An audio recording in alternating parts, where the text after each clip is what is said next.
Bismillahirrahmanirrahim.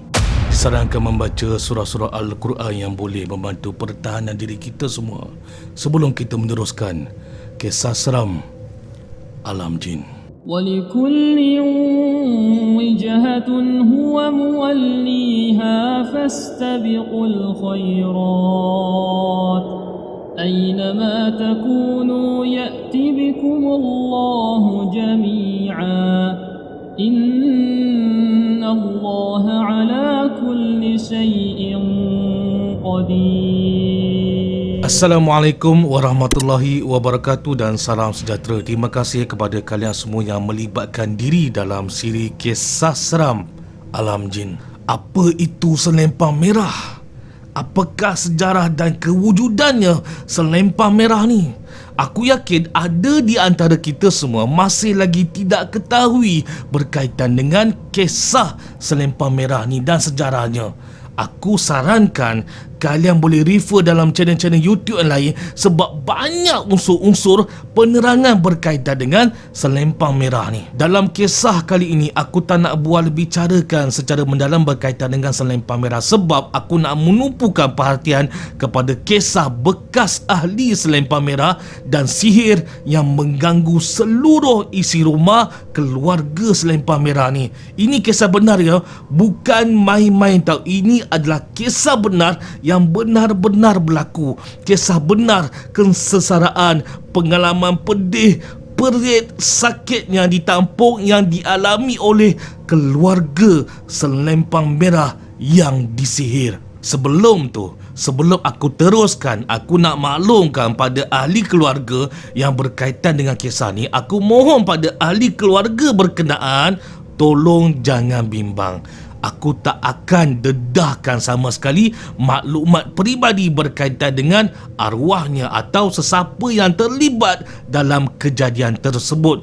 Jadi mohon jangan bimbang. InsyaAllah kita semua berharap moga kisah ini dapat memberi manfaat kepada yang menonton.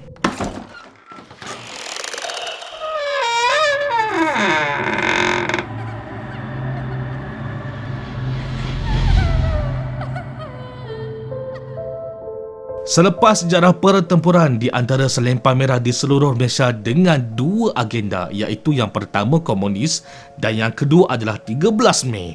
Mereka yang terlibat beralih semula seperti biasa dengan kehidupan masing-masing.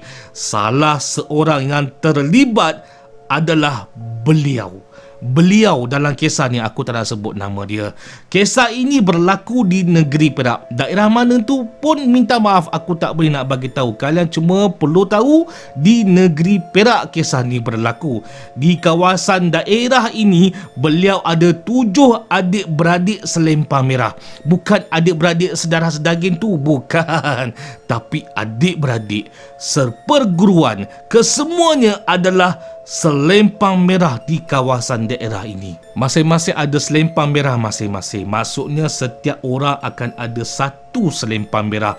Tapi bila dah makin tahun ke tahun, masa dah semakin berlalu, masing-masing dah semakin berusia tua, maka kesemua 6 adik-beradik seperguruan bersepakat untuk menyerahkan selempang merah yang dimiliki mereka ni, diserahkan ke semua selempang merah ni kepada beliau, kepada yang seorang ni, untuk disimpan selama-lamanya. Akhir kata, nak bagi senang faham, beliau ni memiliki 7 selempang merah kesemuanya. 7 selempang merah adik-beradik seperguruan, termasuklah yang dia punya. Kenapa diserahkan kepada dia? Kenapa dia perlu pegang kesemua selempang merah ni? Tidak diketahui oleh aku, tidak diterangkan dengan lebih lanjut. Yang aku tahu, dia memiliki 7 selempang merah kesemua adik-beradik seperguruan. Nak dijadikan cerita, beliau ni ada kenalan rapat pertalian saudara dengan seorang lelaki, iaitu digelar sebagai Bomo, tak jauh daripada kampung beliau ni. Aku bagi nama samaran Bomo ni sebagai Taji. Taji ni dia boleh ubatkan orang, itu pun atas bantuan jin-jin ni lah. Pada mulanya orang kampung puji si Taji ni, tapi entah macam mana, mungkin jin-jin belaan si Taji ni dah memesongkan akidahnya gamak ni lah. Taji ni dah mula kenakan bayaran pada orang-orang yang nak mengubat dengannya. Lepas tu pula, boleh pula si Taji ni suka ambil kesempatan pada anak-anak dara. Tak kisah anak dara ke, bini orang ke, semua dia sapu. Inilah keburukan dan juga silap si Taji ni. Pada awalnya nampak baik, tapi kemudiannya seburuk-buruknya manusia. Taji ni dah buat silap besar pada satu hari tu, sebab dia ni pergi pula meraba isteri orang yang datang mengadu sakit pada dia. Mengamuklah suami perempuan tu bila dapat tahu. Dikejarnya Taji ni, sempat lagi dihunuskan parang sampai tercabut sebelah telinga ni tercabut, terputus daripada badan. Taji ni bomoh, jadi tak heranlah kalau dia dapat selamatkan diri. Kemudian dia jumpalah beliau ni di kampung sebelah, dimintanya tolong supaya dapat selamatkan dia daripada buruan orang kampung. Kemudian beliau ni pada awalnya akur, disembunyikan si Taji ni dekat lokasi yang dirahsiakan. Yelah kan, takut dikokaknya orang kampung, mati pula nanti.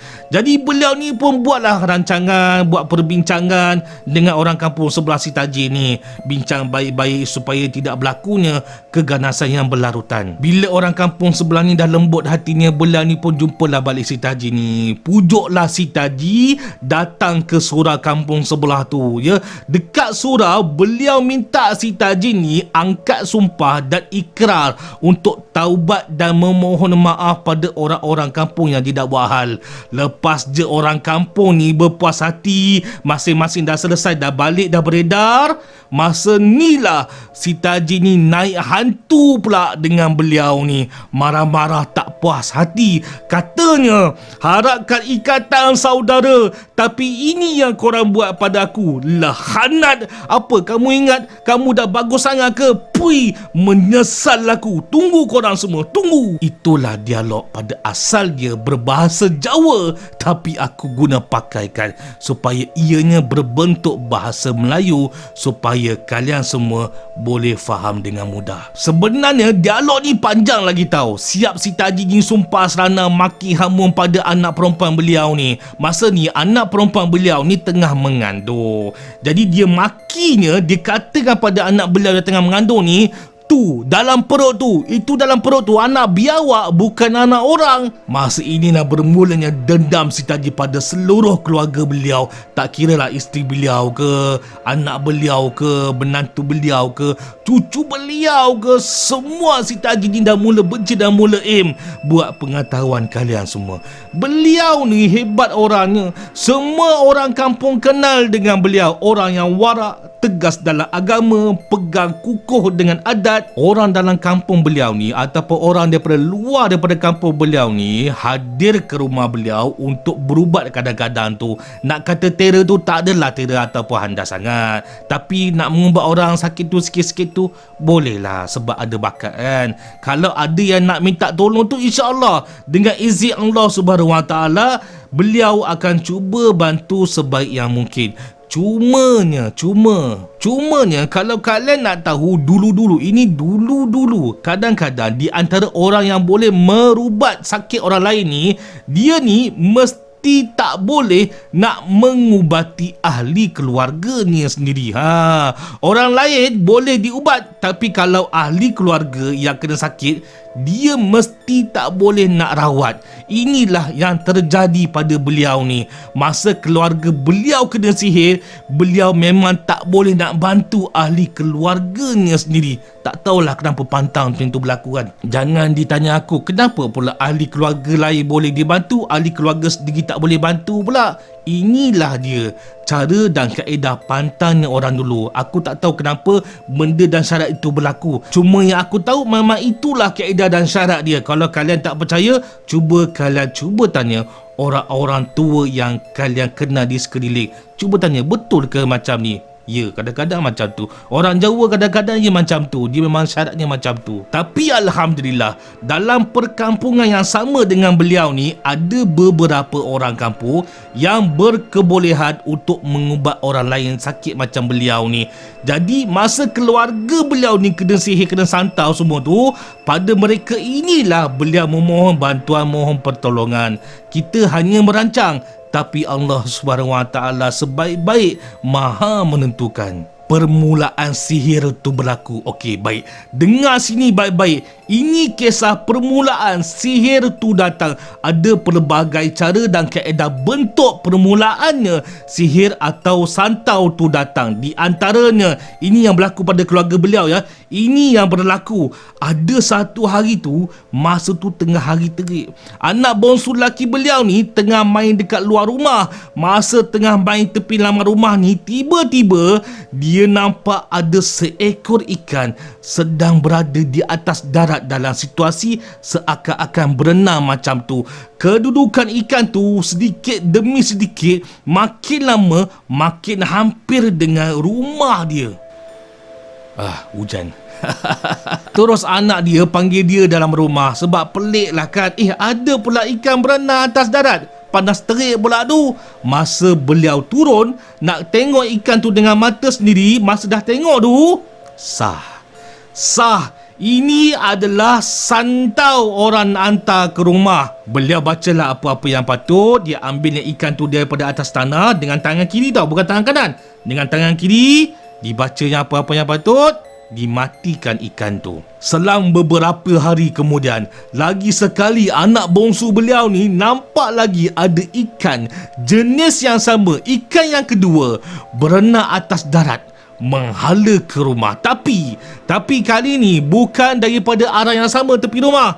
Tapi kali ini ikan kedua ni berenang daripada arah depan rumah menuju ke dalam rumah. Dipanggil ayah dia cepat-cepat. Beliau pun berlari keluar rumah. Ditangkap segera ikan tu dengan menggunakan tangan kiri. Dibaca-bacanya, dimatikan ikan tu sebelum santau yang dihantar berhasil. Nak membatalkan sihir santau ni bukan kerja yang mudah dan senang kalian semua. Yang nampak dengan biji mata bolehlah dipatahkan. Macam mana pula yang tak nampak, yang kita tak sedar? Itulah yang berlaku pada ahli keluarga beliau. Mangsa yang pertama yang berjaya disihirkan adalah isteri beliau sendiri. Kerap kali tiba-tiba pengsan, dan kadang-kala tu histeria tanpa dia sedarkan diri. Gangguan bukan setakat tu je. Boleh dikatakan semua anak beranak beliau kena dengan masalah sihir yang berbeza-beza. Paling teruk pada anak perempuan beliau yang sedang mengandung tu. Dikisahkan oleh anak perempuan yang mengandung ni, katanya pengalaman sebelum disantau tu, kata anak perempuan dia ni, masa tu dia dapat rasa tiba-tiba tau, badan dia ni dapat rasa sejuk yang datang tiba-tiba.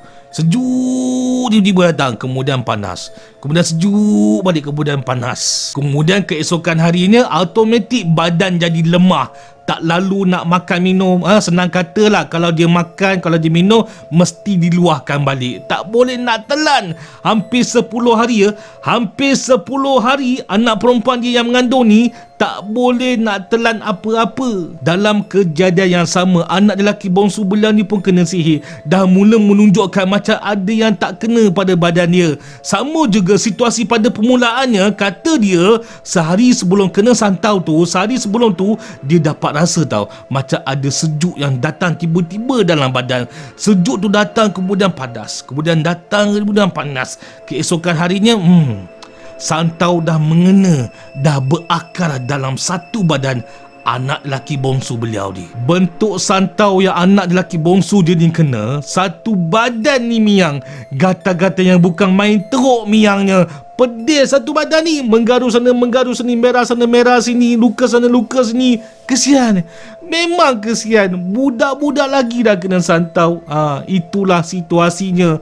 Isteri dah lah kerap isteri pingsan. Anak perempuan yang mengandung tu pula tak boleh nak telan, tak boleh nak makan. Anak bongsu dia pula yang laki ni pula gatal miang-miang teruk, satu berada kritikal. Ya Allah, kesian. Itulah, sehebat-hebatnya beliau ni pun pahlawan selempang merah sekalipun, kalau bukan dengan izin Allah Subhanahu Wa Taala, belum tentu dia dapat merawat ahli keluarganya sendiri. Tapi kalian semua, dalam satu karya kampung dan satu karya surau ni, ada kenalan yang boleh membantu keluarga beliau. Dua orang kenalan beliau datang membantu. Yang pertama tu bantu anak bongsu dia yang miang gatal tu.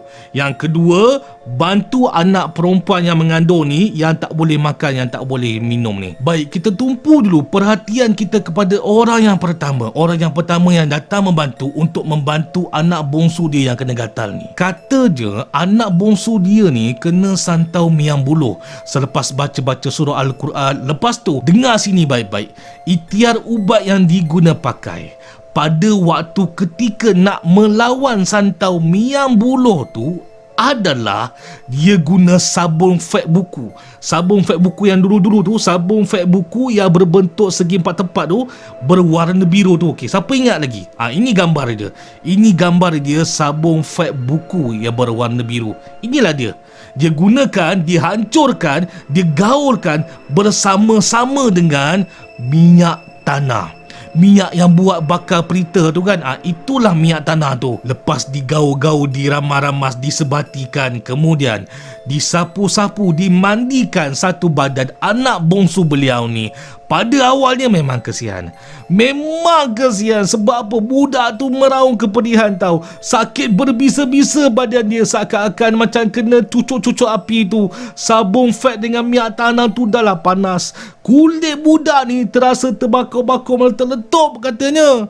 Tapi selepas dia mandi dengan bancuhan sabun fat dan juga minyak tanah tu, alhamdulillah, syukur alhamdulillah, dengan izin Allah Subhanahu Wa Taala, ya, dengan kebenaran Allah Subhanahu Wa Taala, terus elok, hilang serta-merta rasa gatal-gatal tu. Alhamdulillah. Kemudian yang seorang lagi yang datang membantu ni, membantu untuk merubat anak perempuan yang mengandung ni. Kaedah dia adalah berbeza. Dia keluarkan keris daripada sarung, dia baca-baca, lepas tu dia dekatkan hujung mata keris yang tajam ni di bawah kelopak mata anak perempuan dia. Kemudian dia kata, aku nak keluarkan benda tu ikut sini. Ini yang paling hampir dengan benda tu nak keluar. Masa ketika ni, mata anak perempuan beliau ni, mata hitam dia hilang tau. Anak mata hitam tengah-tengah ni, kedua-dua anak mata hitam ni hilang. Sebaik-baik je mata keris tu diletakkan di bawah kelopak yang dah dibaca keris tu, serta-merta anak mata perempuan je ni, anak mata hitam je ni hilang. Zup, dia naik dekat atas ni, naik dekat atas. Dekat dia lagi, dekat penutup ni, dekat bawah kulit ni, dia naik ke atas. So apa yang nampak tau? Yang nampak hanya anak putih mata sahaja. Bayangkan situasi itu. Sebagai contoh, A'udzubillahi minasyaitonirrajim. Bismillahirrahmanirrahim. A'udzubillahi wa qudratihi min syarri ma ajidu wa uhazir. A'udzubillahi wa qudratihi min syarri ma ajidu wa uhazir. A'udzubillahi wa qudratihi min syarri ma ajidu wa uhazir. A'udzubillahi minasyaitonirrajim.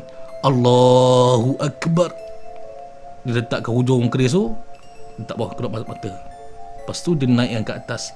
Masa ni lah mata hitam, kedua-dua anak mata hitam ni automatik ke atas. Zup, ni tersimpan dekat bawah kulit ni. Jadi yang nampak putih je. Hujung mata anak keris tu digerak-gerakkan seakan-akan macam pergerakannya sedang mencucuk sesuatu di dalam anak mata ni, sambil mengarahkan seakan-akan ada benda yang nak keluar, yang ingin keluar daripada kelopak mata ni. Secara tiba-tiba, kesakitan anak perempuan beliau ni sampai ke kemuncak, menjerit terlolong perit. Sakit yang teramat sangat di bahagian mata ni. Dihunuskan keris tu sebab apa tahu? Sebab tiba-tiba daripada celahan kelopak mata ni, daripada celahan kelopak mata tu, anak perempuan dia sakit sangat-sangat sebab terkeluar seekor belalang hijau kecil yang mempunyai bibir ni seakan-akan berwarna merah. Bibir belalang tu kita gelar sebagai belalang pelesik. Orang tu tangkap belalang tu cepat-cepat sebelum belalang tu terbang lagi. Dia masukkan dalam bekas, ditutup rapat-rapat. Syukur Alhamdulillah, dengan izin Allah, dengan kebenaran Allah Subhanahu Wa Taala, anak perempuan beliau ni rasa sihat seperti biasa. Muka je ni pun rasa hilang layunya. Boleh makan, boleh minum, serta-merta rasa lapar. Dia rasa lapar, dia ambil air je minum, dia ambil makan je makan. Memang sihat terus keadaannya.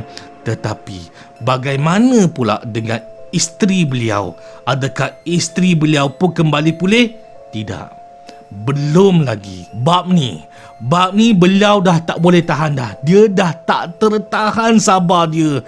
Marah dia dah mendidih. Masa ni lah dia dah cakap, aku tak boleh nak tunggu. Aku kena datang rumah Taji malam ni juga. Dibawanya senjata yang berbalutkan kain. Senjata apa tu, kain apa tu, wallahualam, itu aku tak tahulah. Sampai je rumah Taji malam tu, terus beliau bagi amaran terakhir. Dia pekik pada Taji, kalau kamu tak nak mati Taji, baik kamu tarik balik, kamu ambil balik apa yang kamu dah hantar dekat rumah aku. Aku tak main-main Taji. Kalau ikutkan aku, sekarang juga mampus kau aku kerjakan Taji. Ingat Taji, ini bukan main-main Taji. Kamu kena ingat siapa aku Taji. Beliau betul-betul dah hilang sabar.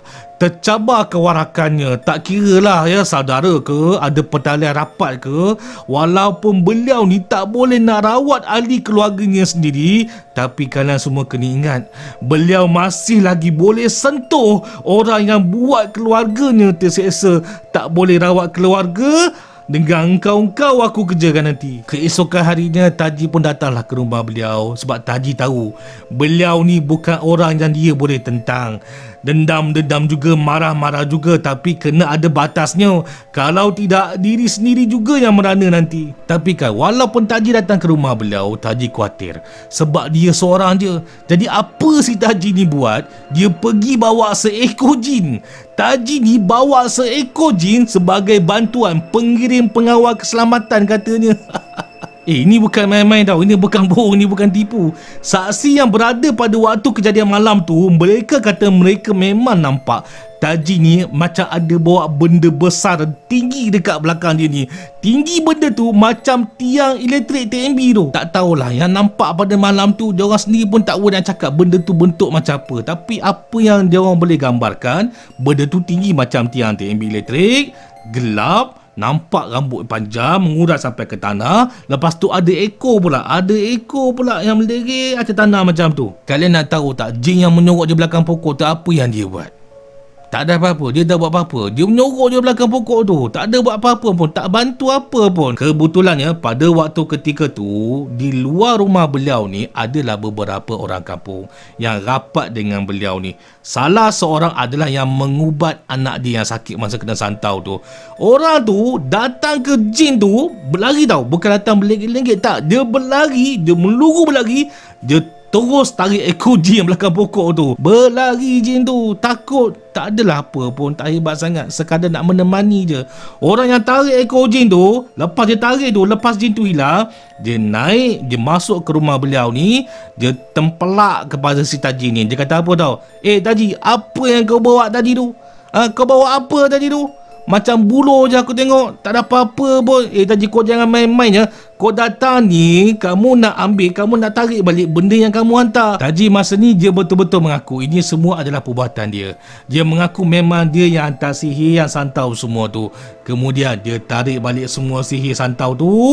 Dia bersihkan semula apa yang dah dia hantar dekat rumah beliau ni. Keesokan harinya, Alhamdulillah, dengan izin Allah Subhanahu Wa Taala, isteri beliau nampak berbeza daripada sebelumnya. Nampak pulih dan nampak sihat macam biasa. Yang Taji ni pula, wallahualam, tak tahu, tak dapat dikesan.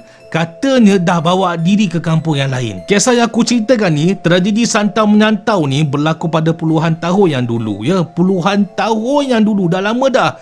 Cumanya dalam beberapa belasan tahun yang lepas, masa ni beliau betul-betul dah lewat usia dan dah nazak.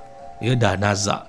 Sebelum menghembuskan nafasnya yang terakhir, arwah ni berpesan pada anak-anaknya. Dia minta Ambil ketujuh-tujuh kesemua selempang merah tu, dikumpulkan, kemudian ditanamkan di kebun belakang rumah. Bukan tu je, arwah juga minta senjata yang berbalutkan kain tu dalam simpanan tu juga turut sama diminta ditanamkan bersama-sama dengan 7 selempang merah kesemuanya. Tak adalah aku nak minta warisnya pergi korek balik selempang merah dengan senjata tu, melampau sangatlah permintaan aku ni kalau dah sampai nak kena korek balik. Kalau bukan hak aku, kalau bukan hak kita, namanya pun bukan hak kita. Tolong menghormati keluarga yang terlibat, dan kalau nak jadi content creator pun jangan melampaui batas logik manusia. Biarkan tiada waris, biarkan tiada berganti, biarkan sejarah dulu kekal menjadi sejarah. Ada baiknya tidak dibongkarkan, biar menjadi tradisi dan adat bangsa Melayu yang berselempang merah.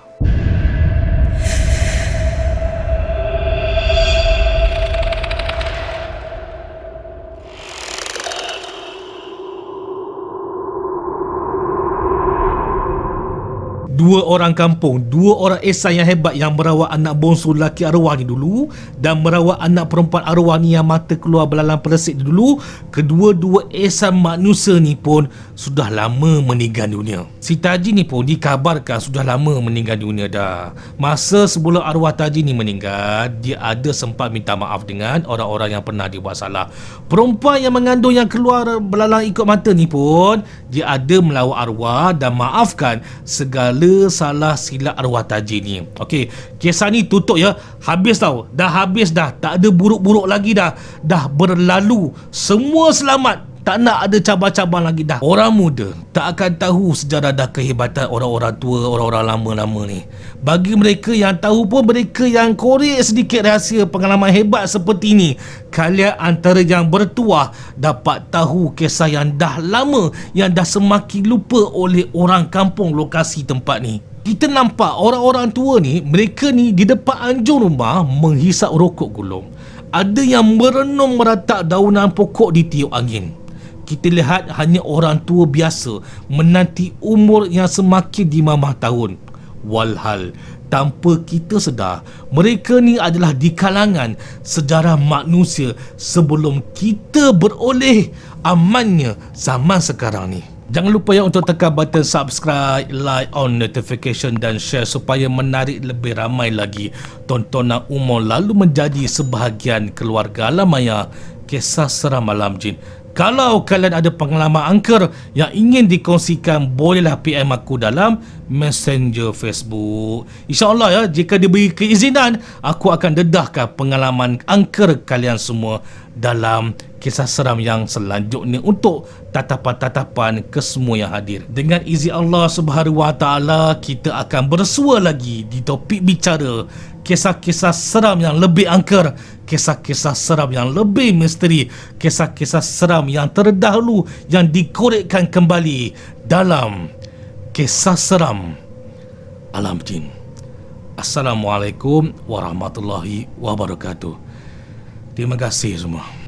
أعوذ بالله من الشيطان الرجيم بسم الله الرحمن الرحيم الحمد لله رب العالمين الرحمن الرحيم مالك يوم الدين إياك نعبد وإياك نستعين اهدنا الصراط المستقيم صراط الذين أنعمت عليهم غير المغضوب عليهم ولا الضالين